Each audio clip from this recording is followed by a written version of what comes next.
How many people in this room are not originally from the United States? My round of applause. Where are you from, bro? You right there. Iraq. You're from Iraq? Ew. I was fucking around. How long have you been here in the country? 23 years. 23 years? Are you a citizen yet? You are? Congratulations, nigga. Congratulations. Well, welcome to this great land. You know, I'm gonna give you a history lesson, because I'm sure this wasn't on your entry exam. But every naturalized American has heard something about what I'm about to tell you. The picture is the early 50s in the United States. This 14-year-old boy goes down from Chicago to Mississippi to meet his extended family for the first time. He'd never been to Mississippi. And before he went, his mother said to him, very pointedly, she said, if a white man looks you in your eyes in Mississippi, look away.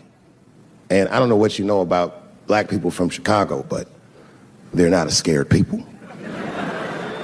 Legend has it, he was in front of a convenience store, hanging out with his cousins, having a good time, and a white woman walked out of the store, and he thought she was pretty, and he said, bye, baby, not realizing that he had just made a fatal mistake.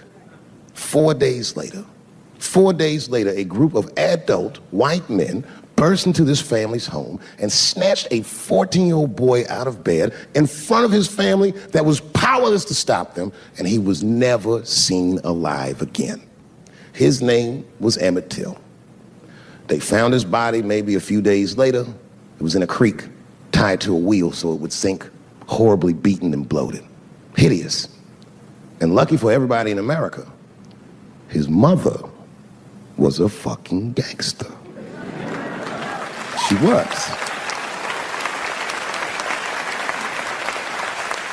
If you can imagine, in the very midst of a mother's worst nightmare, this woman had the foresight to think about everybody. She said, leave my son's casket open. She said, the world needs to see what they did to my baby.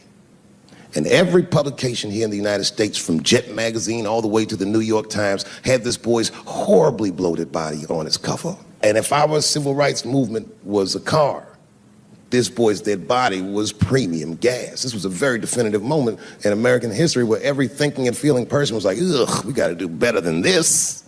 And they fought beautifully, and here we all are.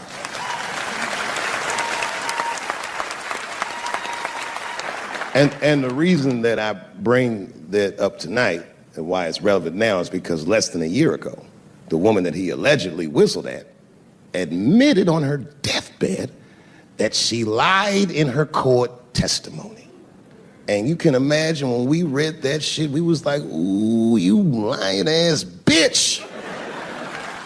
I was furious. But that was my initial reaction. And initial reactions that we all learned as we get older are often wrong or more often incomplete. They call this phenomenon standing too close to an elephant. The analogy being that if you stand too close to an elephant, you can't see the elephant. All you see is its penis-like skin.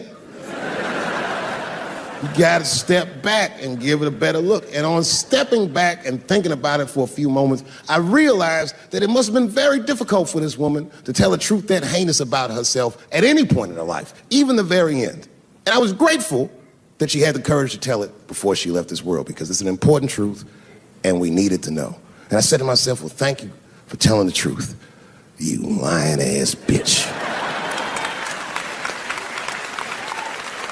And then time goes on, and then after time, you can kind of see the whole elephant. And it's humbling, because you realize that this woman lied, and that lie caused a murder. But that murder set in motion a sequence of events that made my wonderful life possible, that made this very night possible. How could this be that this lie could make the world a better place? It's maddening. And that's how I feel about this president. I feel like this motherfucker might be the lie that saves us all. Because I have never felt more American than when we all hate on this motherfucker together. Jesus Christ, it's good. And when it happens, I can see everybody that's struggling. So if I'm on stage and I tell a joke that makes you want to beat up a transgender, then you're probably a piece of shit and don't come see me anymore. Or if you don't understand that when a football player takes a knee during the national anthem, he's actually standing up for me, then you might not want to fuck with me anymore. But I swear, no matter how bad it gets, you're my countrymen, and I know for a fact that I'm determined to work shit out with y'all. And if that woman that said that heinous lie was alive today, I would thank her for lying. And then I would kick her in the pussy. I know it's fucked up, but I tell you the truth. You know, everything's funny. Everything's funny till it happens to you. 3 months, a mere 3 months after that terrible attack that Chris Rock endured, I was on stage at the Hollywood Bowl, and a lunatic jumped out of the crowd and attacked me. Now, I gotta tell you, if it happens to you, you don't even know what the fuck is happening. It was like slow motion. I just looked over. I don't know this nigga. And I was looking, I said, oh my God, I'm being attacked. And this motherfucker was ragged. He jumped at me. He was like, ah! I'm old, but I'm fast. I caught this motherfucker's head with my hand and pulled his hoodie over his eyes. I can still feel his head in my hand. It was spongy. He had been growing dreadlocks. Not the beautiful dreads that breastfarians grow. These were accidental LA homeless dreads. This shit had leaves and sticks and bottle caps and shit in it. Some kind of grease. I was like, ugh, like this. And then I fell down. And he knocked me all the way on the ground. And I was like, man, this is a bad situation. I don't know if I'm gonna die or what's gonna happen. But in that moment of vulnerability, you know what occurred to me that had never occurred to me before in my life? In that moment, it occurred to me that bodyguards should not wear dress shoes to work. Travis! This nigga Travis came out slipping and sliding on some kind of beautiful loafer and fell flat on his back. Pop. I said, oh my God. Now both of us are down. I gotta handle this shit myself. So I popped that back, boom. And then the kid that knocked me down, he popped up, boom. And we looked at each other and realized, at the same time, I was bigger than him. And that motherfucker took off running. And I started to chase him and I said, fuck him. I picked the microphone up. So I'm gonna finish this show now. That's right.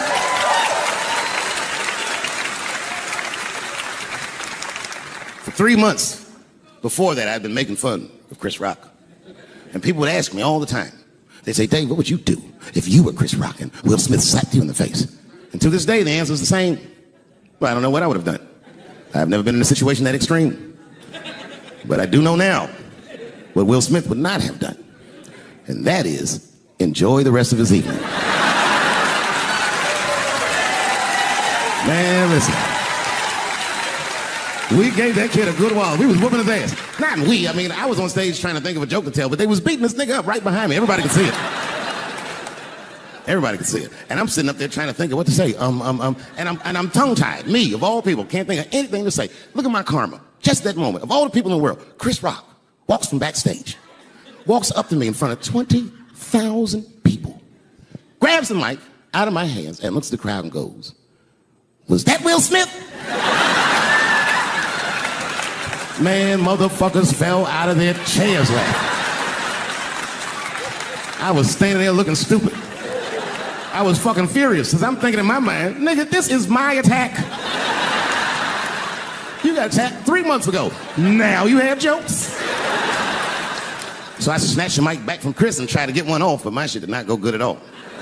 I didn't know what to say. I was like, it was a trans man. And the crowd was like, boo. It's LA, we like trans people, boo. I know, it felt so bad. I felt so bad. But I know why he did it. You'd have to be there to understand, but man, when that guy tackled me, it was like it's like a movie or something. You gotta picture this. Picture a famous person you like. Every famous person you could imagine was at that show. It was like the biggest night that Hollywood had ever seen. And when that guy tackled me, he cleared the bleachers. I had to watch the tape afterwards to know this happened, but as soon as he tackled me, Jamie Foxx was the first motherfucker that jumped out of the crowd. He was wearing a white cowboy hat, like he knew this shit was gonna happen to him. Never seen this nigga in a cowboy hat before. And Jamie started chasing that motherfucker around like any given Sunday.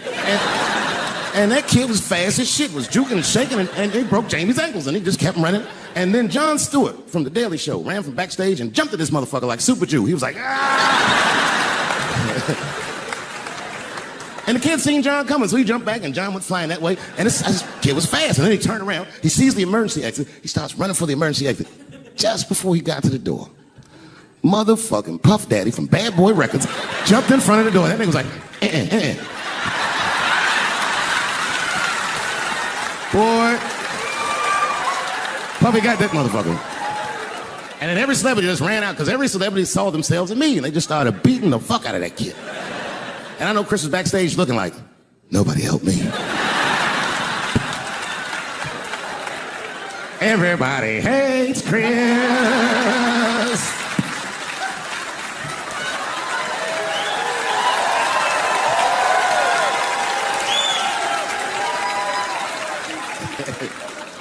Look, it was way more intense than what you guys might have read. I don't know what you read, but the kid, while we was beating on him, reached in his waistband, pulled out a .22 caliber pistol. That shit was mayhem. Everybody started screaming, oh my God, he's got a gun, he's got a gun. And then I got scared. I was in the back, but I was scared because I knew that everybody that was with me was armed.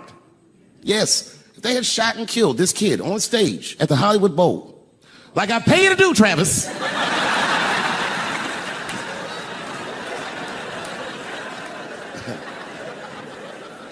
but Travis G'd up. Travis wrestled the gun out of the kid's hand, and then he took it like this and tried to chamber the round, and he couldn't. So he pulled the trigger, and it wasn't a gun. A knife blade popped out of the front.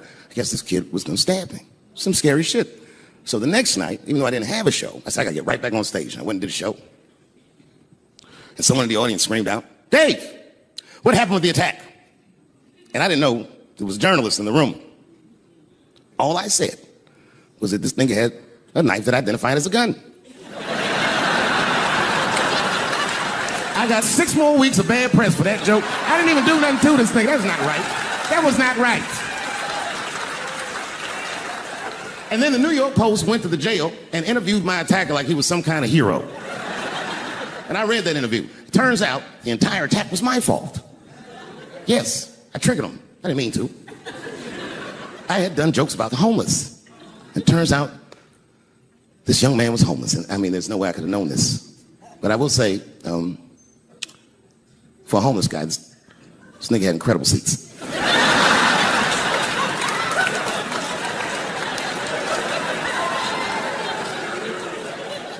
Oh, and they said I triggered him because I had done LBGTQ jokes, and it turns out this fellow was a bee. That was the headline in the article. It said, Dave Chappelle's alleged attacker is bisexual. I said, alleged attacker?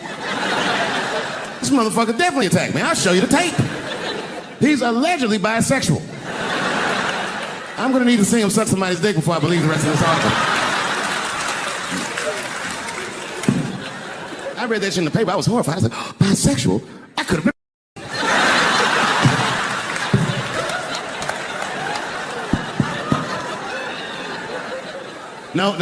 No, you know what though? It's not funny because after all that madness ensued, I went to the hotel room. I was by myself and I opened the door and my wife was in there alone.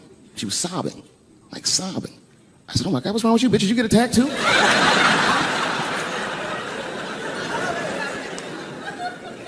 And she was just crying. She said, oh my God, David. She said, if you had died tonight, me and the kids would have nothing.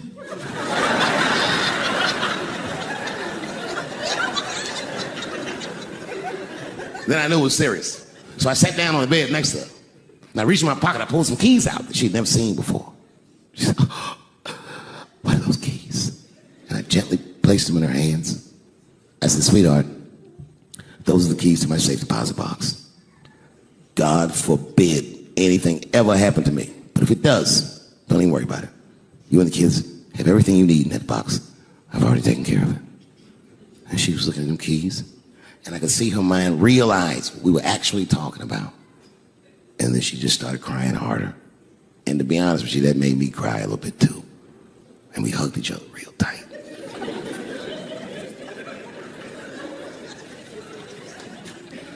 Do you know this bitch looked in the box while I'm alive and well? Who does that? Oh my God. And then she was mad at me. She said, God damn it, David, I opened that box. I said, you did? She said, yes, I did. And there was nothing in there. I said, nothing? Oh. She said, nothing except your stupid joke book. I said, whoosh. I said, well, sweetie, look. If you tell those jokes exactly how they're written, you and the kids should be fine. They're really good jokes.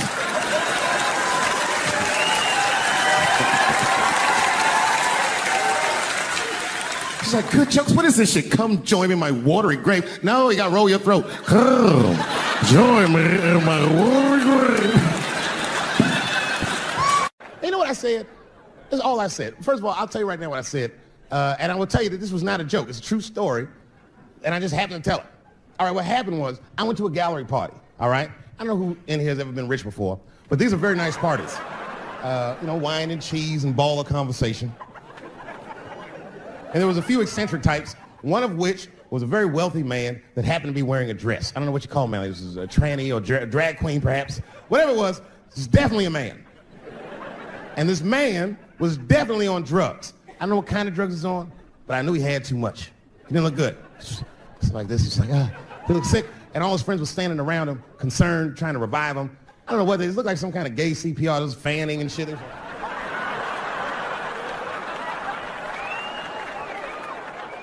I saw all this from a distance. Now, I should have minded my own business, but I got curious. I was like, oh. And I went over there. All I said, excuse me, gentlemen, is he okay? And then they looked at me like I was evil.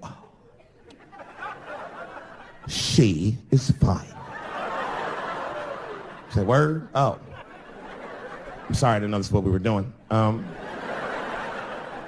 Here's my thing. I would support anybody's right to be whoever they feel like they are inside. I'm your ally in that. However, my question is, to what degree do I have to participate in your self-image? Is it fair that I have to change my whole pronoun game up for this motherfucker? That doesn't make sense. Seriously.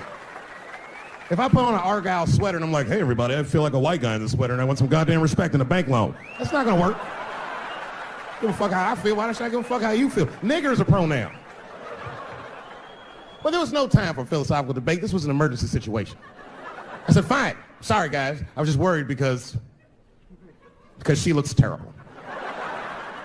And she just fell off the bench. Appears that her dick is popping out of her dress. You mind if I call an ambulance, champ? I'd rather not be at a party where a tranny ODs. There's too many questions to answer.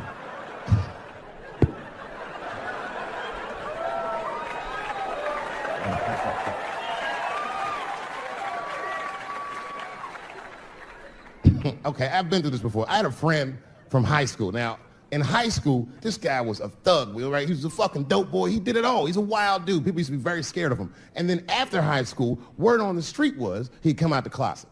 I personally didn't believe it. I bring him up because last year, he calls me out of the blue like, yo, what's up, man? I got your number from so-and-so. I heard you're going to be in New York doing a show. Could I get some tickets? I was like, fuck yeah, get some tickets, man. How you been? He said, well, we'll catch up at the show, man. But, yo, I appreciate it. I'll see you soon. I said, all right, man, take care. And I was about to hang up, and I couldn't resist. I was just like, hey, nigga, I heard you was gay. What's going on with that?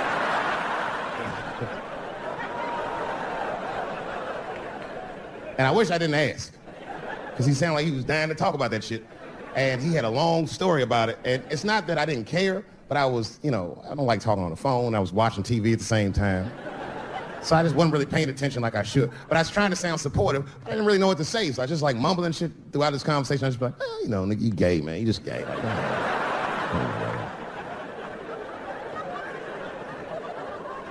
This went on for a while, and then finally I had to say something like definitive to get him off the phone. And I was like, hey, man, you know what? Don't let people get you down, all right? And the next time someone tries to make you feel bad about yourself, just remember, everybody fucks funny to somebody.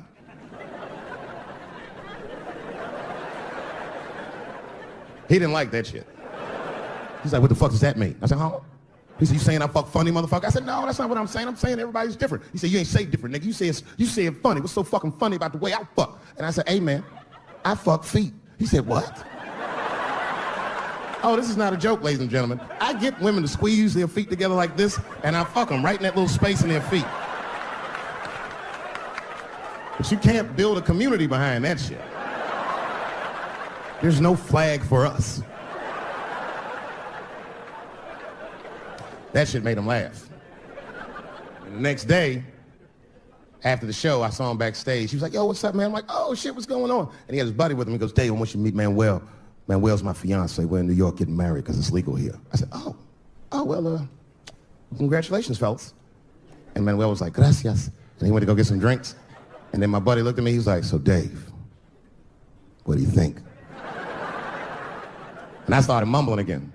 You gay, nigga, you know, just gay. He said, yeah, I'm a little nervous about getting married, man. It's a big step. I said, yeah, it is. It's a big step. He said, well, you've been married for a while. You got any advice for us? No, I'm married to a woman. Sorry about that. And he corrected me. He said, no, you married the person that you love. So it's essentially the same. I said, you know, man, the problem with that statement is that it makes the assumption that I love him. But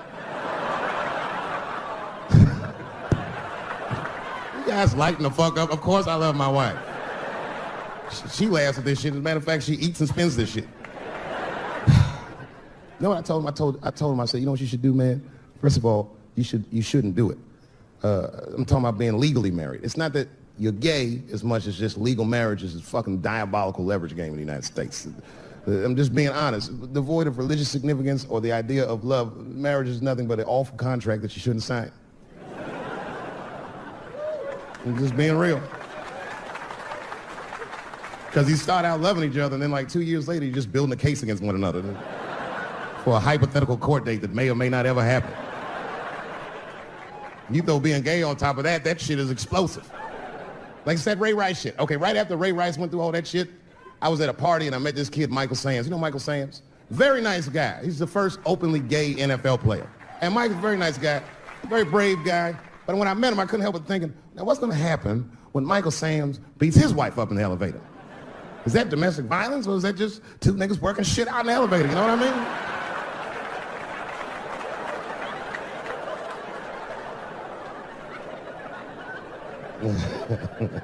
Anyway, I give all married men the same advice, gay or straight. Get a dog. This dog will love you all the time, but she's not going to. It's real talk. I didn't even know about dogs, and my kids got the dog. They brought him home from the shelter. I didn't even want him. They're like, can we keep him? I said, nope. I said, where did you even get this dog? They're like, we got him from the shelter. I was like, ugh. Probably something wrong with him. Can't keep him. And then my kids started crying and screaming like the dog had gambling debts. Please, Dad, if you don't let us keep him, they're gonna kill him. I said, oh. All right, you can keep him. And this dog was a menace. I hated his guts. Then one night I'd smoked a bunch of weed and I was eating a sandwich. And Baba came over. Baba's the dog. He came over and was staring at me. This will make you very uncomfortable if you're just looking at you usually.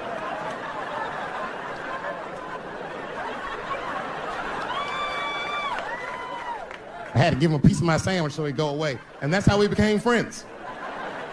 Now, if you see me walking down the street with Baba, I ain't got no leash or nothing. He walks right next to me. If I stop, he'll stop. If I go, he'll go. And all my friends are like, yo, Dave, that shit is dope. How you train Baba to do that shit? I've never trained Baba. I'm just a messy eater. If I drop food and Baba's not around, all I gotta do is call him. Baba! He's a black dude's dog, so he doesn't come right away. He peeks first to see what's going on. I gotta tap my foot so he can see the food. Over here, little buddy. And he's like, thanks.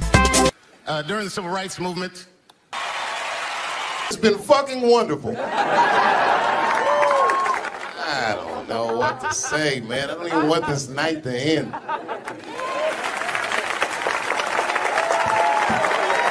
I promise you, whoever cares the most, I care at least as much as them. I know what I got, because I lost it all. I gotta tell you something, and I don't talk about it often. Have you ever worked all your life for something and have it not work out? That happened to me. It was tough. Think about it. I was gone for 12 years. It's not a little bit of time. It was hell. I watched other niggas that I knew become very famous. I watched the world go on without me. I mourned the loss of it, and after a while, I didn't care. Coming back was terrifying. I understand what I am. I really do, more than anybody. Like when they write about me in history, I'll be dead reading it like, yeah, I know they'd say that. They say that a person can't dream of a face they've never seen. Can't believe that's true, but it's probably true. Boy, I got a long bank of faces. 32 years, I could close my eyes. I could think of any night. There's so many faces. Every night, most nights, they're all looking up, smiling. You have no idea what the world looks like from there. All different races, all different colors, all different kind of beliefs, just looking at me, smiling for 32 years, night after night.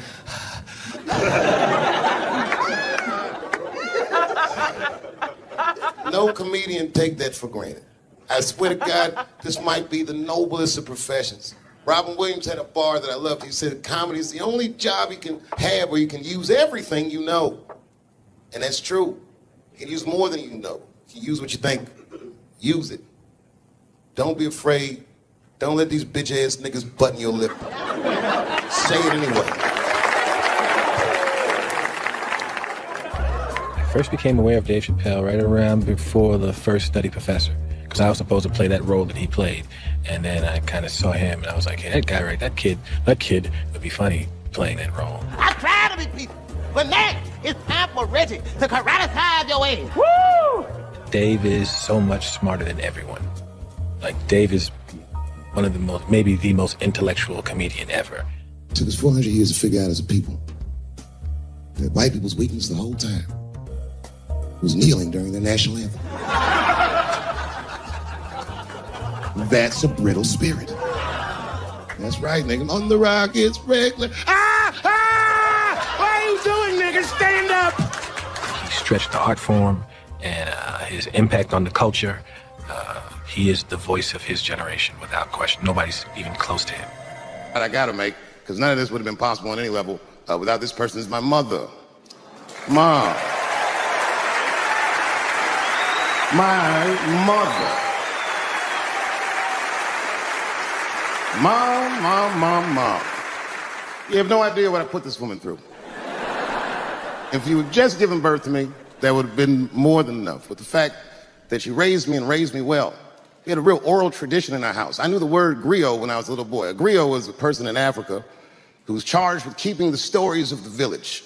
Everyone would tell a griot the stories, and they would remember them all so that they could tell future generations. And when they got old, they'd tell them to someone else. And they say in Africa, when a griot dies, it's like a library was burnt down. And my mother used to tell me, before I ever thought about doing comedy, she said, you should be a griot. And she'd fill me with every story of black life. You know, she's educated in African-American studies, and she would let me understand the context that I was being raised in. That I'm being raised in a hostile environment that I have to tame. By the time I was 14 years old, I was in nightclubs, mastering an adult world. It was terrifying. The crack epidemic was going on, and my mother would hear gunshots outside and be scared to death. Maybe it's my son. But early in my career, if you remember, Mom, you used to sit in the club with me. She'd do a full day of work. You'd be back there falling asleep, just waiting for me to go on. She would watch my show every night. Do you know how long that car ride is home? How many of you have ever heard your mother say, pussy jokes were a little too much tonight, son?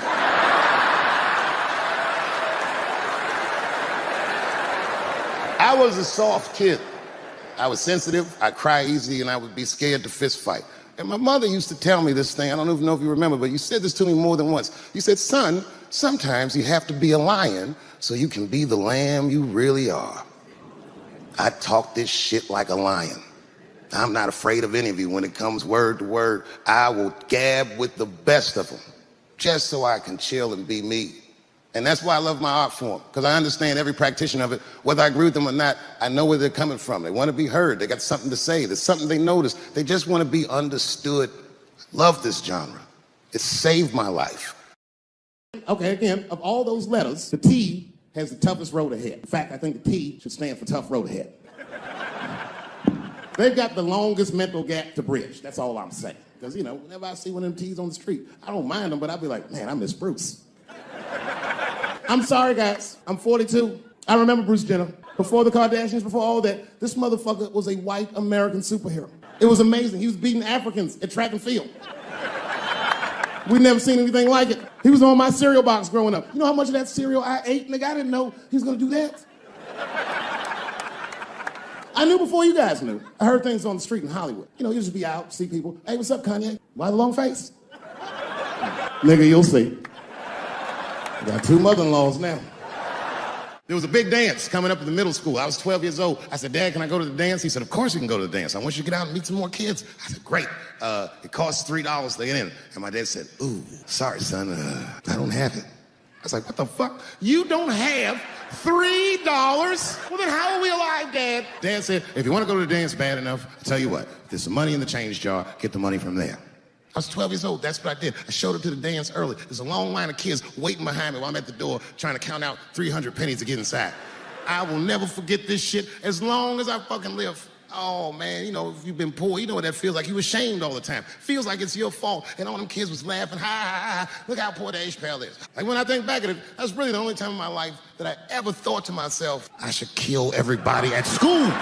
No, this is what I mean. Okay, look, okay, you're an Asian dude. No, I say this with no disrespect, but we're all Americans, right? And we can agree that America has a huge body count all over the world, but nowhere more than Asia. Literally, if you look at history, recently, we have bombed the masculinity out of an entire continent. We dropped 2 atomic bombs on fucking Japan, and they've been drawing Hello Kitty and shit ever since. There's a lot of lady boys in the wake of our bombs, and I know these things because my wife is Asian. She's Filipino. All right, well, okay, so that explains it. Now you know why you see me at all those Filipino events.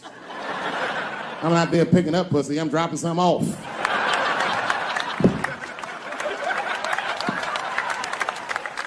I take my wife to all that shit. I took my wife to see Pacquiao fight Mayweather. We sat ringside, okay? That was a quiet car ride home. That's what that was. Well, you ladies are right. To be honest with you, your lives look terrifying to me. They do, man. I know nothing about being a woman, but I know fear. Yo, I used to live in New York when I was 17. And I couldn't even pay my bills. You know what I did to make money? I used to do shows for drug dealers that wanted to clean their money up. One time I did a real good set, and these motherfuckers called me in the back room. They gave me $25,000 in cash. I was probably 18, 19 years old. I was scared. I thanked them profusely. I put that money in my backpack. I jumped on the subway and started heading towards Brooklyn at 1 o'clock in the morning. Never been that terrified in my life. Because I never in my life had something that somebody else would want. I thought to myself, Jesus Christ, if motherfuckers knew how much money I had in this backpack, they'd kill me for it. And then I thought, holy shit. What if I had a pussy on me all the time? That's what women are dealing with. I'm gonna tell you right now. It's real talk. If them same drug dealers gave me pussy and said, put this in your backpack and take it to Brooklyn, I'd be like, nigga, I can't accept this.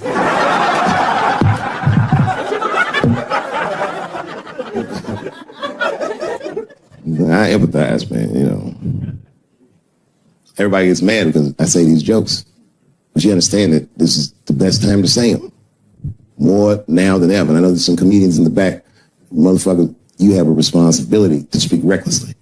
Otherwise. New York Times said that Louis C.K. jizzed on his own stomach. You know, I've busted a lot of nuts in my day.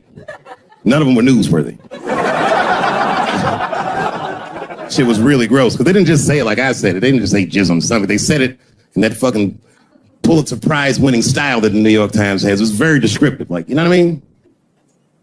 Louis C.K.'s semen shot out like a volcano of misogyny, slowly drizzling down like lava, covering his freckled penis as it slowly dripped to a fiery crown of red hair. Jesus Christ, I'm trying to eat some huevos rancheros, and these niggas is...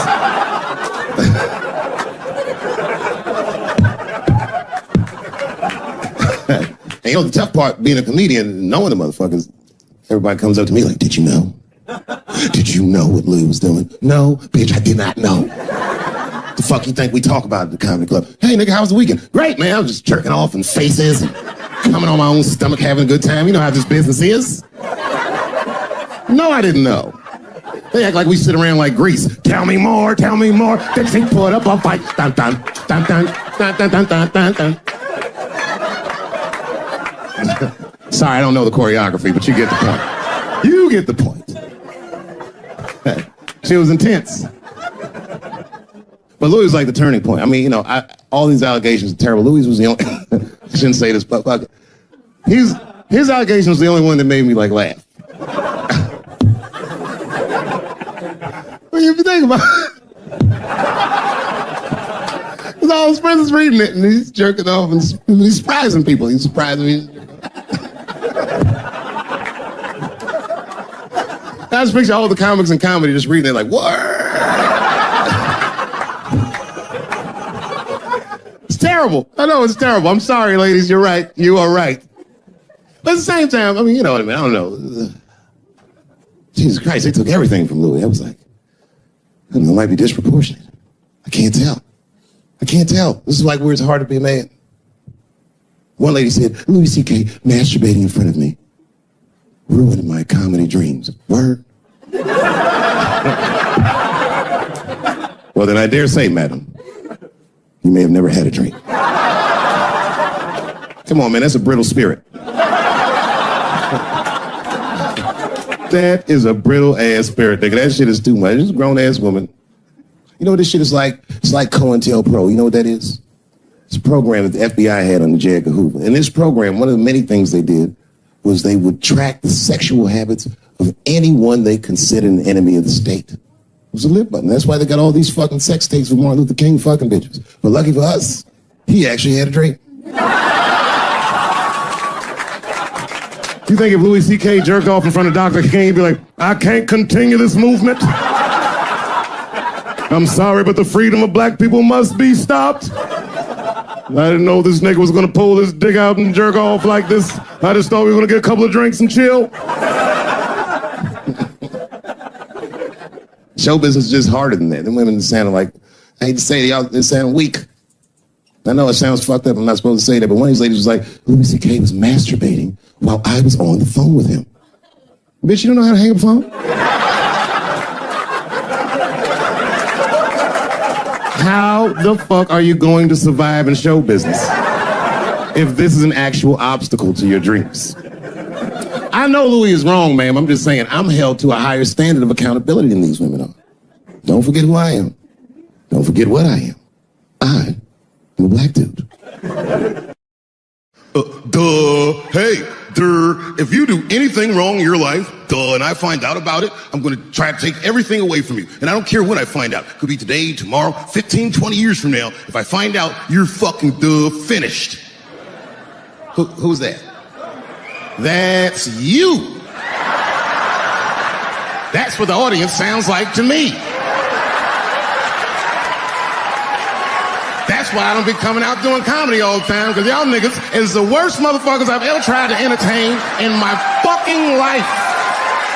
Are you surprised though by the criticism that's come your way? No, and I don't mind that people get upset. Some of this criticism, like, is helpful. Like, I get educated by it. I don't necessarily agree with all of it, but I learn about a lot of things, you know, just from my... I swear to God, this might be the noblest of professions. Robin Williams had a bar that I loved. He said comedy is the only job you can have where you can use everything you know. And that's true. You can use more than you know. You can use what you think. Use it. Don't be afraid. Don't let these bitch-ass niggas button your lip. Say it anyway. There's 400 years to figure out as a people that white people's weakness the whole time was kneeling during their national anthem. That's a brittle spirit. That's right, nigga. On the rockets, regular. What are you doing, nigga? Stand up. Comedy. Bad things happen to someone else. That's not necessarily funny. Look at it this way. I grew up in the crack epidemic. I tell jokes about it. I grew up in the crack epidemic, and now there's an opioid epidemic. Are they treating the opioid epidemic the way that they treated the crack epidemic? No, this is a national health emergency. When we were coming up, we were policed by the National Guard, addicts were criminals. Now they understand addicts are sick people. And maybe it's because the demographic of the opioid epidemic is not the same demographic of the crack epidemic. Racially. I mean, Right. You're talking about race. Right, so now that your community is getting destroyed, it's a whole nother ball game. And then it's a huge window of empathy. Oh my God, we can see each other. We both went through similar pain. But I'm just saying, everything's funny that happens to you is more about empathy. That you there but for the grace. You guys gotta remember, I'm not saying it to be mean. I'm saying it because it's funny. And everything's funny till it happens to you. not afraid of other people's freedom of expression. I don't use it as a weapon. It just makes me feel better, and I'm sorry if I hurt anybody, et cetera, yada, yada, yada. Everything I'm supposed to. But there's a more important reason that I would stop doing comedy right now. And this reason is the real reason that's been percolating, and it really is the crowd, not you. I'm talking about the crowd on the big stage. It's too hard to entertain a country whose ears are so brittle. Motherfuckers are so sensitive, the whole country is turned into bitch-ass niggas.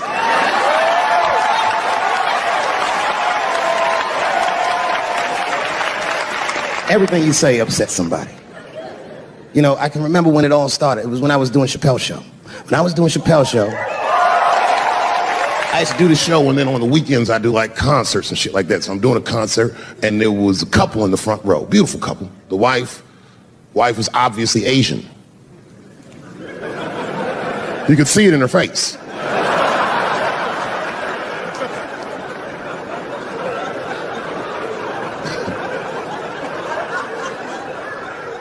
The husband, this motherfucker was mysterious, to say the least.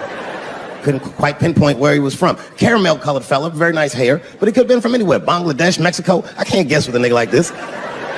All I knew for sure about this guy is that his wife was a bitch. I could see that in her face, too. No, he was laughing and having a good time, and she was scowling at me at a goddamn comedy show. I couldn't figure it out. And then I realized at some point that she was pregnant. And I was smoking on stage. I said, oh my God, that's probably why she's mad. So I started to put my cigarette out, but then she hit me with one of them fake non-smoker calls. So I just kept smoking. I thought to myself, bitch, that babe will be fine, relax. And I tried to break the tension. I just asked her, that's all I said. I go, hey, where are you guys from anyway? And I could tell that she was on to me. She goes, very condescendingly, she says, I'm from California. If you're asking my ethnicity, I am Chinese. And her husband was just cool about the shit. He was like, I'm Mexican, bro. I said, well, I'm sorry if I offended you by asking. But you're a very beautiful couple. And miss, there's no question that you're going to give birth to the hardest working baby this world has ever seen. That's not a bad joke. She got very upset. She got up to leave immediately. But she didn't just leave. She had to take one last dig at me on the way out. I will never buy one of your fucking DVDs again, Dave Chappelle. I said, ma'am, with all due respect, Chinese people don't buy DVDs.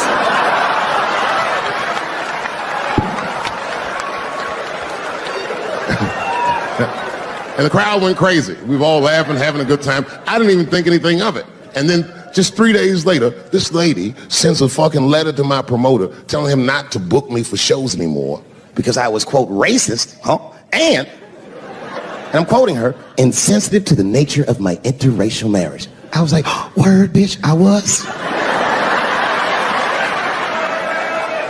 If she had just done a little bit of research, she would know that I myself am in an interracial marriage.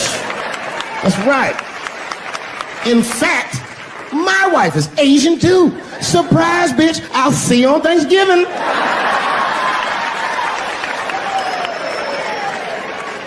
But my wife's not Chinese. She's Filipino. That's right, that's right. And our kids are Puerto Rican somehow, so there you go. I don't give a fuck about interracial marriage. In fact, you know what? My mother is half white. A lot of people don't know that. Well, all right, you were a little too excited, but okay.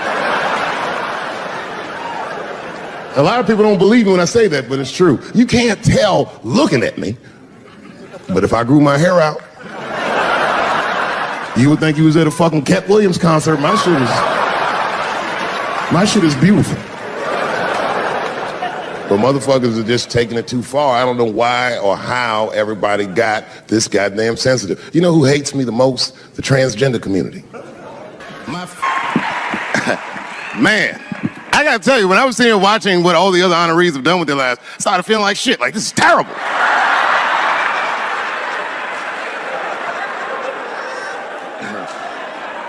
And then Bobo brought me up and started out good with that Ali picture, and then it just... But that coloring book that was in the picture, I know the Ali's are here, that coloring book, my mother has it. And Champ, he signed it. You know, the greatest, he signed it, Muhammad Ali. And his sparring partner was there that day. And his sparring partner signed it, said the next heavyweight champion in the world, Larry Holmes. And he was. And 2-year-old Dave Chappelle colored all in that shit and just ruined the book.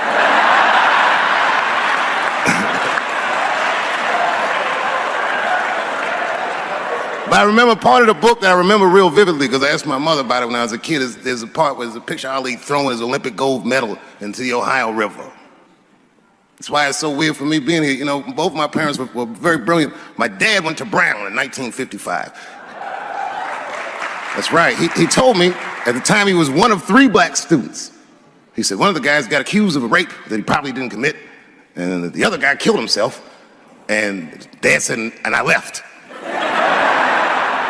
And see, that's what makes us Chappelle's great. We know when to quit.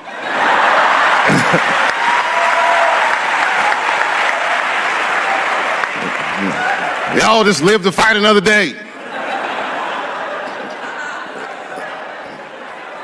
I gotta say, I'm very honored to be here, and I'm very honored to be here with the other honorees. Really, I'm like very humbled by you all, the work that you do, and you all make me want to be better. All of you.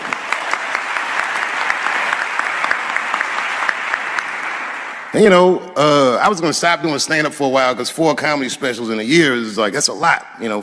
But, you know, shout out to my colleagues in comedy. I just want to say that, in a way, this, for me, belongs to my mother primarily, who was an African-American studies professor. And a lot of the content that I say, she raised me well. I'm not an uninformed person. But also, you know, my colleagues in comedy, like comedians have been getting beat up pretty bad recently, and we're somehow nowadays expected to speak with the precision of attorneys or politicians. We are not. I always think of James Baldwin. You know, James Baldwin was one of my favorite writers because he managed to tell white people what they feel like to be around.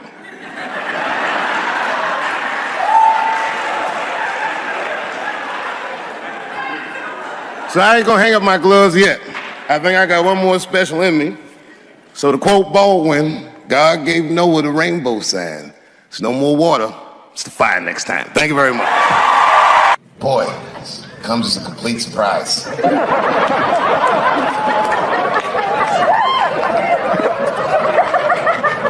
I mean, I read all the reviews, and they said so many terrible things. They were embarrassed for me. I had lost my way. It wasn't even worth watching. I hope all you critics learn from this. This is a teachable moment. Shut the fuck up forever.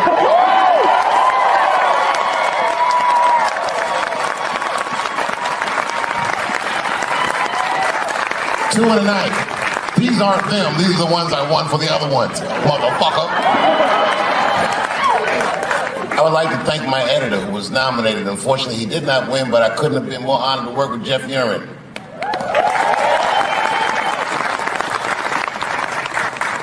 Stan Lathan has been directing television since 1968. Any show that I watched when I was growing up, he directed it. From Sesame Street to Sanford and Son to Good Times to Everything Black. And finally, you motherfuckers finally gave him an Emmy tonight. He deserves so much more, but I'm glad you came around.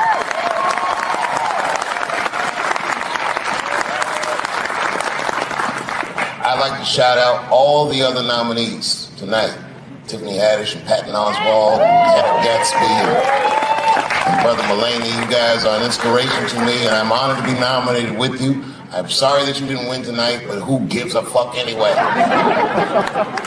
It's a special night because comedy gets to be itself. It's all we've ever wanted. I hope the war is over. We good?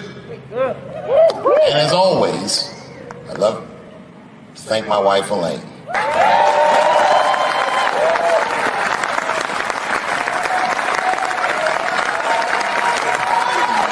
That's right.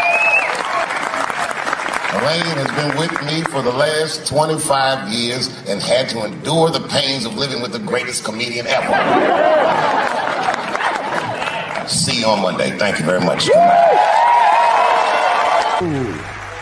Thank you. Thank you. I like not knowing what's going to happen. I like making memories. Sometimes I do all this crazy shit around my colleagues just so that they can tell their friends I did it. But rather than talk about myself, just briefly, I want to just talk about my genre. Stand-up comedy is an incredibly American genre. I don't think any other country could produce this many comedians. And unbeknownst to many people in this audience, I don't think there's opinion that it exists in this country that is not represented in a comedy club by somebody. Each and every one of you has a champion in the room. We watch you guys fight, but when we're together, we talk it out. I know comics that are very racist, and I watch them on stage, and everyone's laughing, and I'm like, that motherfucker means that shit. Don't get mad at them, don't hate them. We go upstairs and have a beer, and sometimes I even appreciate the artistry that they paint their racist opinions with. Man, it's not that serious. The First Amendment is first for a reason. The Second Amendment is just in case the first one doesn't work out. We gotta let some air out of the ball, man. The country's getting a little tight. It doesn't feel like it's ever felt in my lifetime. So tonight, I am honored that my colleagues are here in comedy and in music.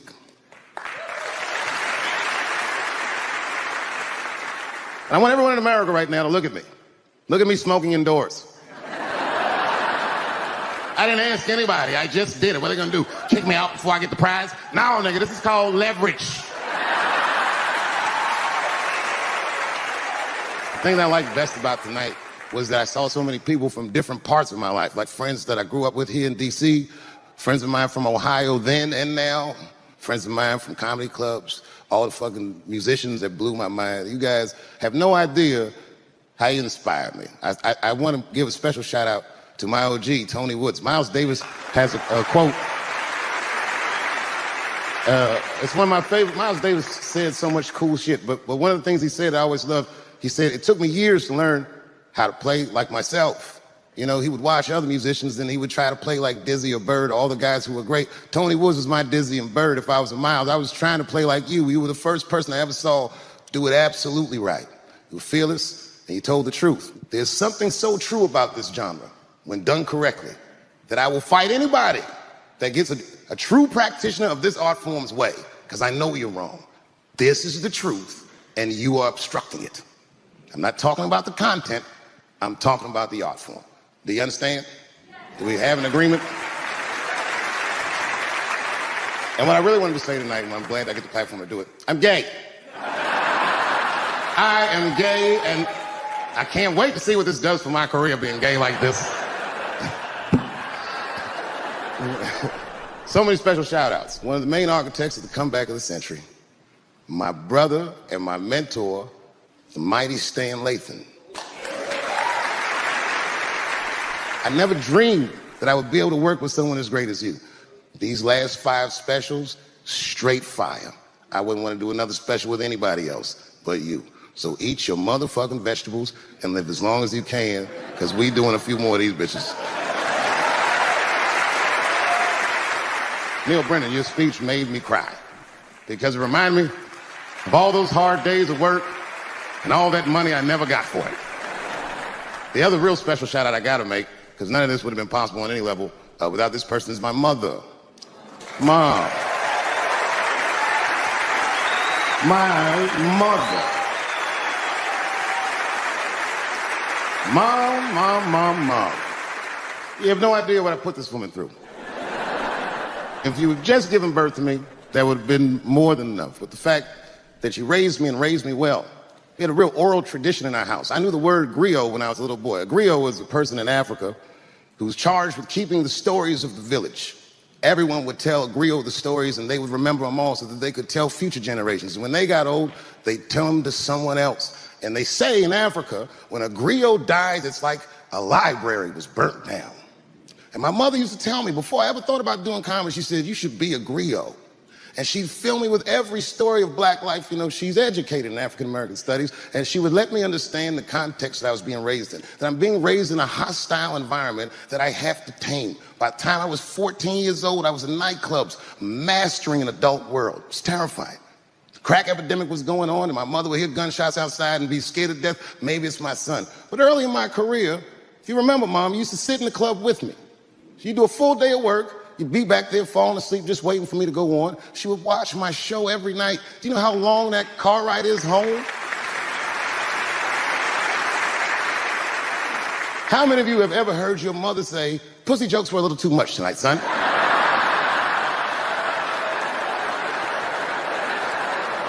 I was a soft kid. I was sensitive, I'd cry easy, and I would be scared to fist fight. And my mother used to tell me this thing, I don't even know if you remember, but you said this to me more than once. You said, son, sometimes you have to be a lion so you can be the lamb you really are. I talk this shit like a lion. I'm not afraid of any of you when it comes word to word. I will gab with the best of them just so I can chill and be me. And that's why I love my art form, because I understand every practitioner of it. Whether I agree with them or not, I know where they're coming from. They want to be heard. They got something to say. There's something they notice. They just want to be understood. Love this genre. It saved my life. So tonight, Mom, I would like to honor you in a very special way that I cannot do on my own. But because now I'm a man with great and influential friends, I'd like to ask my man Thundercat to come out on the stage. Thundercat, the Mighty Most Def. Washington, D.C., thank you very much for giving me a home and a place to start. Today is officially Dave Chappelle Day in Washington, D.C. The mayor declared it last night. So, in the future, on Dave Chappelle Day, I ask everyone who wishes to celebrate it to make one incredible memory for themselves and or somebody else. Thank you very much. Good night. Thank you. You know, I speak for a living, and I'm a little nervous today. I wanted to say thank you, Mr. President, and thank you, Bishop Green, and thank everyone at Allen University for hosting me today, because it feels special, right? When I think of this great grandfather that I've heard about in my life, but never actually touched his legacy. So it's like the product of his loins coming to meet the product of his work. And it's an important day for me personally. And I know a lot of you guys are students, and I just want to tell you I'm the first person in my family to not go to college. And as the president has told you, I've done outstanding in spite of that.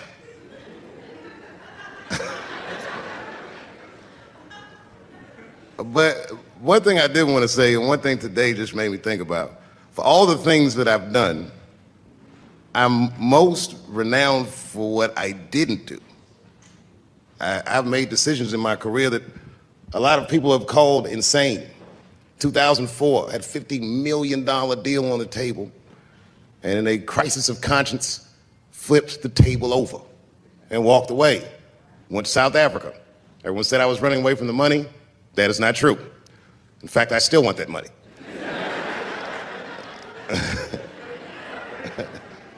The idea that I wanted to just share with you guys is the idea that sometimes you do what you think is best, whether anybody understands it or not.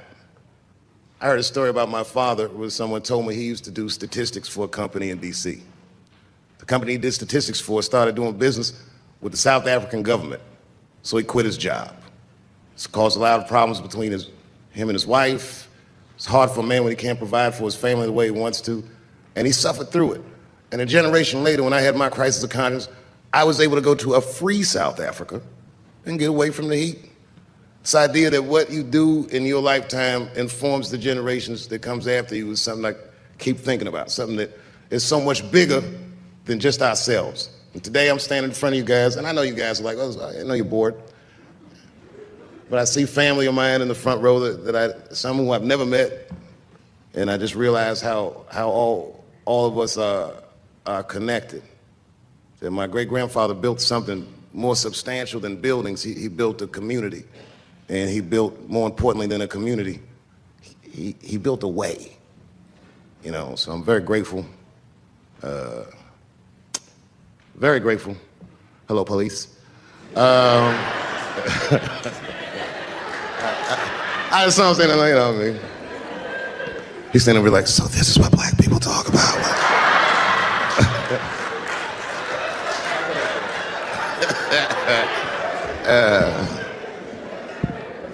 I just want you guys to remember, you know, that right now there's this thing where ethics aren't what they used to be. This idea that people are trying to replace the ideas of good and bad with better or worse. And that is incorrect. You gotta keep your ethics intact because good and bad is a compass that helps you find the way. And a person that only does what's better or worse is the easiest type of person to control.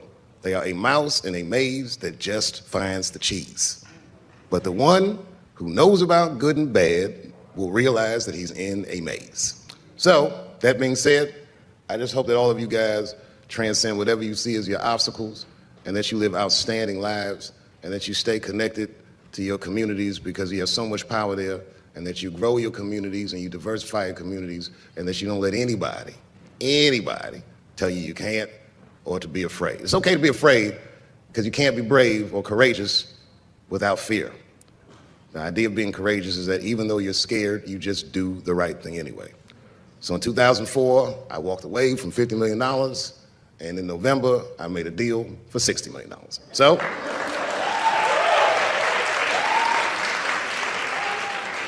although I am not the most famous comedian of my time, I would like to know what their great-grandfathers did. I'm very proud today. Thank you very much.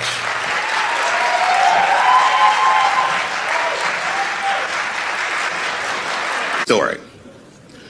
I started doing stand-up comedy when I was 14. I'll never forget the first time I was on stage. The guy that introduced me was a guy named J.T. Newton. I'm 47. I can close my eyes and remember the introduction like it was yesterday. It went like this. Ladies and gentlemen, this next young man coming to the stage is starting his comedy career tonight. Who knows? We may be witnessing the birth of a star. Please welcome Dave Chappelle.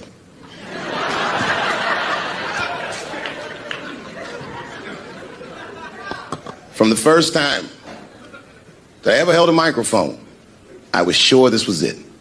I knew I was home. I knew I had found my thing. And my God, man, I was a child. I got good. Matter of fact, I was good from the moment I started. And I'm not saying this to be a braggart. I'm telling you the truth. These old niggas was in awe of me. How is this little boy so poised? They used to say. I was. I mean, you know, I got better, but it started out good. About a year into it, when I was 15 years old, I had written a joke during the AIDS epidemic about having a Goodyear condom. Something, I don't even remember the joke. Something about an industrial strength condom by Goodyear. I just remember all the comedians really liked that joke. And there was an older comedian. And he came to me one night after the show, after he saw the joke, and he said, listen, I got an audition at another comedy club, and I was wondering, do you mind if I do that joke? I just want to borrow it. Now, I'm a kid, I don't know any better. I'm like, borrow it? Well, I guess, sure, if it'll help your career. I let him do the joke. And then weeks later, I was waiting to go on at a comedy club, and he went on before me, and he did the joke. And after the show, I pulled him aside and I said, hey, man, I don't mind you borrowing my jokes, but you got to give them back. He said, oh, I forgot to ask you. He goes, let me buy that joke from you for $50. And I said, man, I'd do it, but I'm just starting out. I need all the material I can get. The idea being that the more material I can accumulate, the faster I'll be able to make money for my work. I said, I can't do it. I want my joke back. I'll never forget this. Remember, I was a 15-year-old child. This guy was a grown-ass man. He stood up over me so I could see how big he was. And he said to me, really? I can just take it. And he did. I got scared because I was a child. But I never forgot that. I never forgot that. I was 15 years old. I'm 47 now. I think about this guy all the time. When I look at my own kids and I see how young and innocent they are, I can't believe someone did that to me. And I don't think about it every day because that was the worst thing that happened to me. I think about it every day because that was the first time that someone ever did that to me. But in my career, it has happened many, many times since, where someone would intimidate me or scare me and take something that I believe was mine. I'll tell you another story. Now I'm 18 years old. I'm living in New York City, and I just finished my first road tour, which was a very difficult tour. I'll spare you the details. Now I'm back in New York, but my rent is paid, thank God. And I have $60 to my name, and a woman that I had met in Pittsburgh, a bad Dominican bitch, was coming to New York. She was going to spend the weekend with me. I couldn't wait for her to get there. She was coming that evening. But remember, I only had $60 for a whole weekend to entertain a bad bitch. Now I'm walking through Greenwich Village, and I see something I've never seen before. 3-card Monte. You know what that is? Yeah, the guy had the whole thing. The table was set up, and he had the 3 cards, and the crowd was hooting and hollering, and he was like, find the red card, find the red card, and people were playing. Sometimes they win, sometimes they lose, but it was really exciting, and I'm standing there watching it, and I noticed while I'm watching them play this game that the red card, the one you're trying to find, had just a little bend on the corner. And I'm watching it, and I'm like, yo, this guy doesn't seem to know that red card is bent. I'm going to beat this motherfucker. And I walked up to the table and I said, let me play a hand. And I put my last $60 on that table, and he starts to shuffle and find the red card, find the red card. And I kept watching that bent card go around the table, make sure I kept my eyes on that bent card. And when he stopped shuffling and he said, find the red card, I pointed to it with confidence. Here it is right here. And he flipped it over, and it was black. And he took my money. I couldn't fucking believe that. How did this nigga do that? Was that magic or sorcery? I was confused. So you know what I did? I sat there and I watched him for a real long time play the game. And I realized that all those people who was doing all that hooting and hollering and betting, my God, they were his friends. They were in on the whole thing. I felt so wronged. I felt so stupid. And then the next sucker came up to the table and was about to put his money down. And I said, fuck that, man. Don't put your money there. All these niggas is in on it. It's a trick. And when I said that, the guy that was dealing, and this motherfucker was huge, snatched me up by my collar. Feel how strong he was when he grabbed me. I was a skinny little guy. And he was going to maul me. And the only reason he didn't, I'm sure, is because he saw the fear in my face. And that fear, he looked at me. I saw his eyes go from hard to soft. He softened. Then he looked at me like the way a father would look at a child. And he said to me, young man, don't ever come between a man and his meal. I never forgot that either. Most niggas would have to run the streets for years to learn a lesson that profound. It took me 2 seconds. Never get between somebody and their paper. Taking a man's livelihood away from him is akin to killing him. Do you know why Prince, the famous rock star that was a friend of mine, do you know why he called himself the artist when he came back? He calls himself the artist because that's what they call us in our contracts. Oh, these contracts are crazy. You should hear the terminology they say in these contracts. To use your name and likeness in perpetuity throughout the universe. Who the fuck could possibly know what that means? Nobody does. It's so complicated, in fact, that when you're a kid like me, you have to hire somebody to tell you what that means. And you sit down at a table and you do the contract game. And that's how I got with Comedy Central. I signed the contract. But I signed the contract the way that a 28-year-old expectant father that was broke signs a contract. I was desperate. I needed a way out, and it wasn't good money, and it wasn't good circumstances, but what else am I going to do, I said. And all these white people sitting at that table told me, trust us, Dave, it's a good contract. And I looked around the table, and they all seemed to agree it was a good contract. But what if it was like that game of 3-card Monte? What if they were all friends, and I didn't know it? And the bag of money was Iceberg's money in the first place. What was I talking about? What was I trying to tell you? Last week, 2 weeks ago, whenever it was, I'd call Lauren Michaels and I'd tell him, okay, I'll do it. I'll do Saturday Night Live on election night, and the day I made that phone call, the day I committed to it, it gets announced that Netflix is streaming Chappelle's show. Not just Netflix, HBO Max is streaming it too. Let me tell you another story about HBO. No, hear me out. Did you know, before Chappelle's show was at Comedy Central, I pitched that show to HBO. I told them what I wanted to do. Now, these are executives. All they have to do is say, yeah, we'll take it, or no, thank you, we won't. But they didn't say either of those things. They went too far. They said, literally, what do we need you for? That's what they told me, as they kicked me out of the office. What do we need you for? And here we are, all these years later, and they're streaming the very show that I was pitching to them. So I'm asking them, what do you need me for?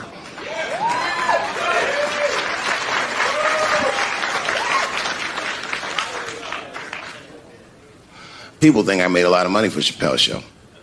When I left that show, I never got paid. They didn't have to pay me because I signed the contract. But is that right?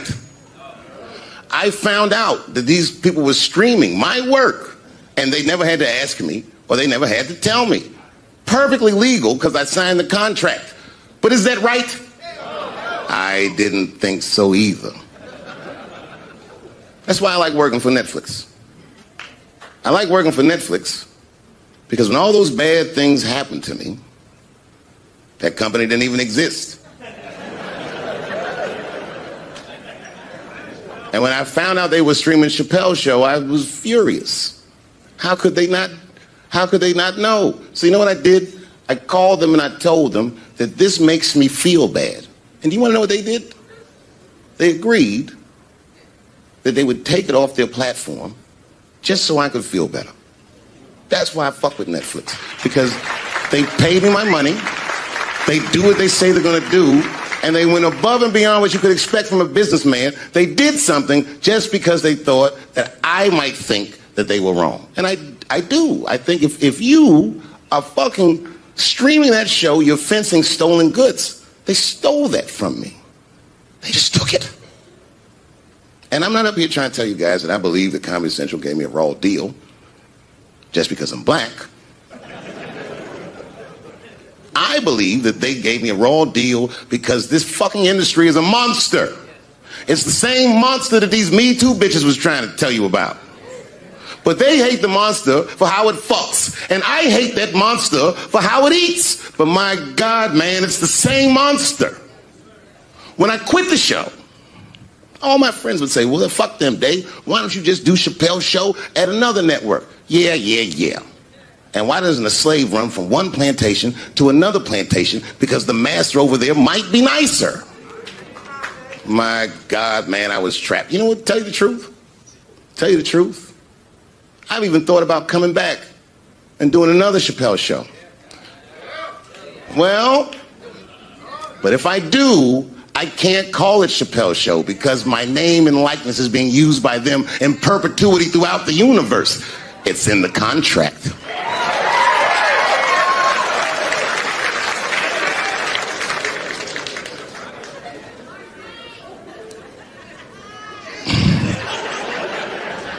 You're not supposed to do this in my business. I'm up here doing something that nobody else in this business has the balls to do. I'm telling you something that you need to know. I'm trying to explain to you what you're seeing. You don't understand what you're seeing. I am publicly flogging a network. And I know that this network niggas, they watching me and they saying, why are you doing this so publicly? Doesn't feel good to be flogged publicly. Oh, believe me, I know. I know exactly how that feels. When I quit my show, they said I was crazy. What was crazy about it? I just didn't want to do it anymore. They said I smoked crack. That's impossible. I was a devout Muslim. I didn't smoke or drink. But I do now, bitch, because you ruined my fucking life. Now it's their turn. This is their first nigga lesson, and I'm honored to give it to them. They're gonna pay me for this show. I called my agent. I said, is there anything I can do about this show? And he said, no. Well, fuck you too then. If you want something done right, I guess you got to do it yourself. So I'm not going to the agents. I'm coming to my real boss. I'm coming to you. I'm begging you. If you ever liked me, if you ever think there was anything worthwhile about me, I'm begging you. Please don't watch that show. I'm not asking you to boycott any network. Boycott me. Boycott Chappelle's show. Do not watch it unless they pay me.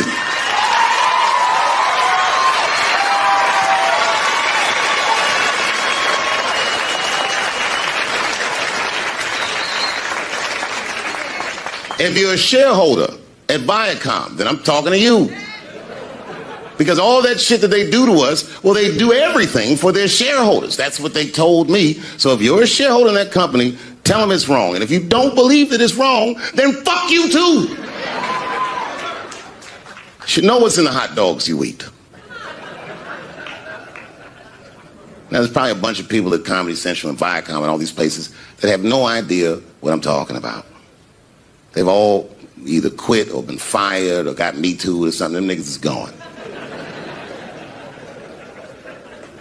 And there's a whole bunch of new young people there, and they're probably looking like, what is he talking about? They may not actually know what the fuck happened to me. So I'll tell you what I'm talking about. Go downstairs to your accounting department, open the books, see what that show made, and look at what you paid me. That's exactly what I'm talking about.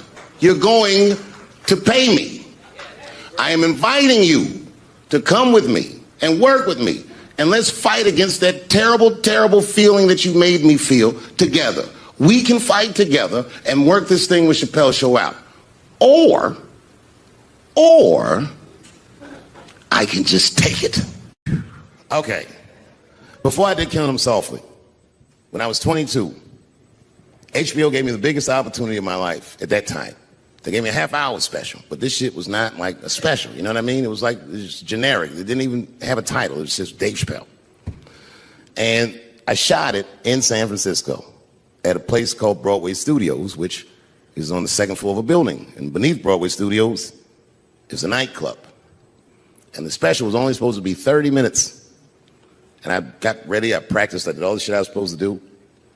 And the night that I taped, 20 minutes into my 30-minute set, I'll never forget this, music started blasting from the nightclub underneath. You could hear it real loud, and it fucked my whole show up, and I was devastated.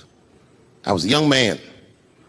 I really believed in what I was doing, and I thought that my dream had been killed. So when I got off stage, I ran down the steps to the alley behind Broadway Studios and where the control trucks are parked, and I kicked that motherfucking door open, and I started yelling at all the producers. I was nobody in show business, just a guy that believed in us. I said, man, you fucked everything up. That fucking music, what the fuck were you thinking? And there was a guy who was a big-time producer, I ain't saying no names, and he stood up, and he said, hey, kid, sit the fuck down. He said, we didn't ruin anything. He said, we made a deal with that nightclub to not play music, and they didn't honor the deal. And I said, who didn't honor the deal? And he pointed to a guy. I'll never forget it. It was an old white man sitting in the Ford Taurus by himself. And he said, that guy right there. And I didn't waste no time or ask no questions. I went to that Ford Taurus, and I beat on that window, and I said, open the door, motherfucker, I want to talk to you. And that old man looked at me for 1 second and wisely drove the fuck off. And left me in the alley cussing at anybody who would listen. And 2 minutes later, literally 120 seconds later, couldn't have been any more than that, the doors of the kitchen in the alley of that nightclub underneath Broadway Studios flung open. And that old man was standing there, that same old man with reinforcements. He had 2 big goons with him, and he looked at me, and he was calm as a cucumber. He said, you, come here. I want to talk to you. I didn't know anything about the streets at this age. But I found out later in my life that these men were Russian mobsters. And I don't know what you guys know about the Russian mob, but these are the niggas that killed Denzel in Training Day.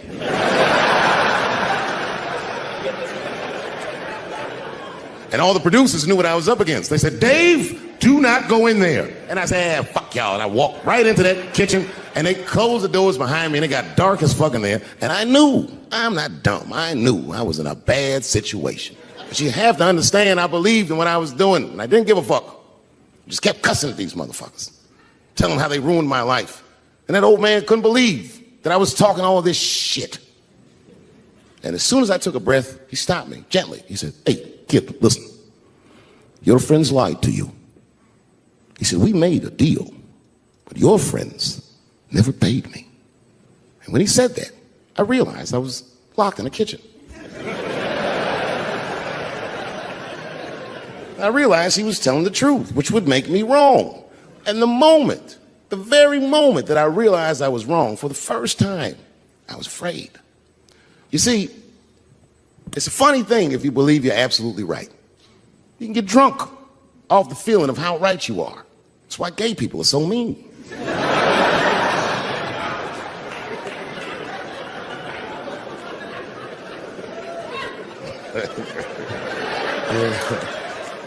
But I didn't buckle. You guys would have been very proud of me. I was scared, but I didn't buckle. I said, well then, sir, I owe you an apology. But I believe that no matter what reason that music was playing, it ruined my life. And that old man looked at me with sympathy in his eyes. And he walked over to me and he gently placed his hand on my cheek, which I gotta tell you, is a very emasculating thing to do. I was standing there looking at this nigga's hand on my cheek like,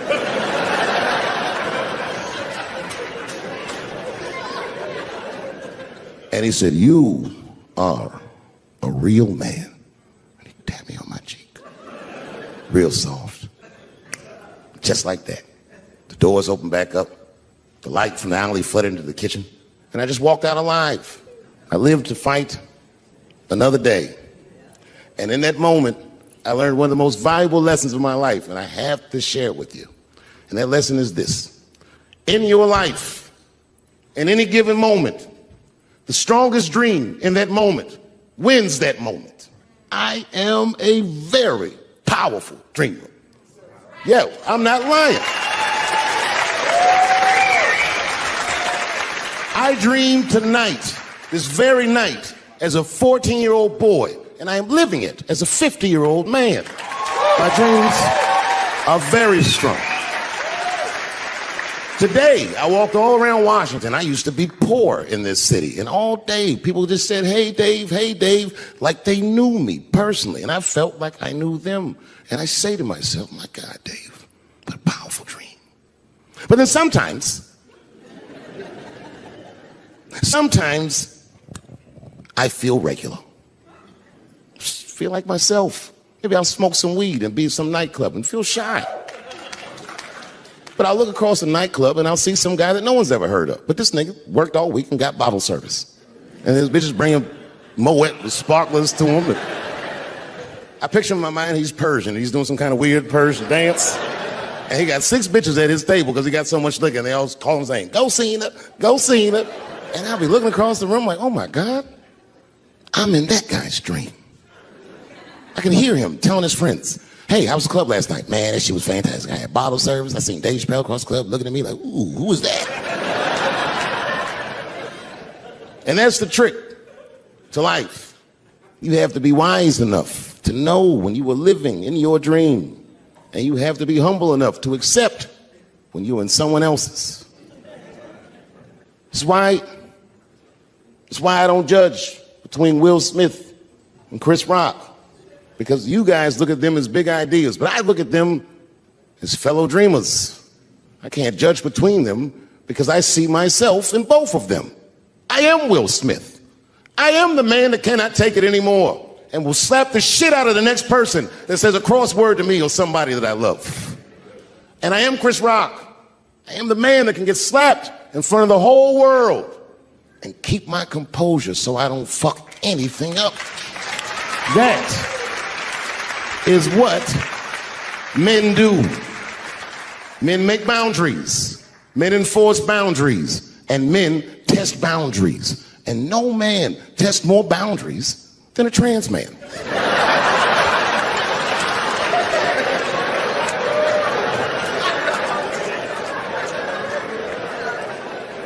When I see a fellow dreamer, I give them my utmost respect. Even if I don't understand what their dream is. I know a dreamer when I see one. And I've met many powerful dreamers in my life. None more powerful than a man who calls himself Little Nas X. I met this nigga at a party. I had no idea who he was. But the minute he walked in that party, I knew I was in his dream. Everybody in the party was another dreamer. Everyone was famous, but when that nigga walked in, he was dressed like C-3PO. He was shining. And everyone was like, oh my God, there he is. That's Lil Nas X. I didn't know who he was. And for some reason, out of all them dreamers, he walked right up to me. And he said, I tried to get you in my video. I didn't know what the fuck he was talking about. I said, what? I said, what? What video? And he just looked at me like, you know what video, and walked away. And I watched him walk away. I said, man, this nigga's having a very powerful dream. You know what it reminded me of? It reminded me of when we was in grade school. Remember in grade school, the teacher would ask everybody what they want to be? Timmy, what do you want to be when you grow up? And Timmy acted like he had an idea. He'd stand up, he'd say, I want to be a fireman. And the teacher would say, Timmy, that is a beautiful dream. But Timmy didn't mean it. Timmy said he wanted to be a fireman because deep down, Timmy's attracted to fire. And by the time he's 14 years old, this nigga's a full-blown pyromaniac, playing with kerosene and matches like a goddamn expert. And then one night he goes downtown with his buddies, fucking around with fire, and burns a warehouse down. And he doesn't know it, but there's 13 migrant workers from El Salvador, and they're in that motherfucker. They get trapped, and then they die in the fire. Isn't that a tragedy? It was an accident. He's only 14 years old, but he's black. So they try him as an adult. And Timmy ends up spending the rest of his life in jail. Dream deferred.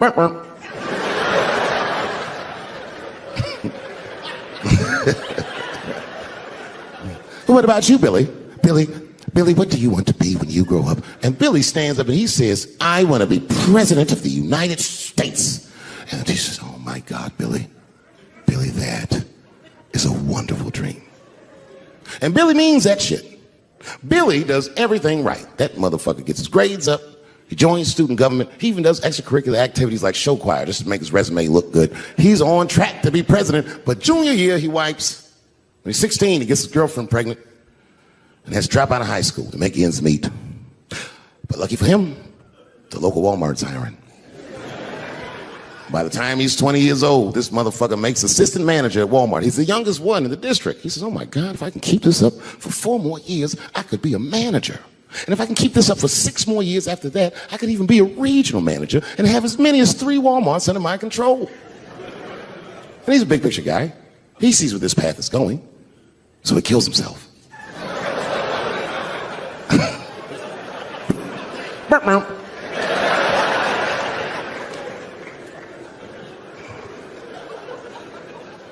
Well, what about you?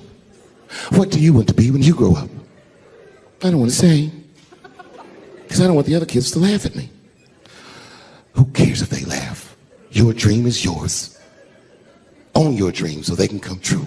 Say it loud and proud. What do you want to be when you grow up? Lil Nas X. And that nigga stood up in front of the whole class. I want to be the gayest nigga that ever lived. I want to do a music video and slide down a stripper pole all the way to the depths of hell and suck the devil's dick at 10 o'clock on BET while all the kids are awake and can see me. Shockingly, that was the only dream that worked out.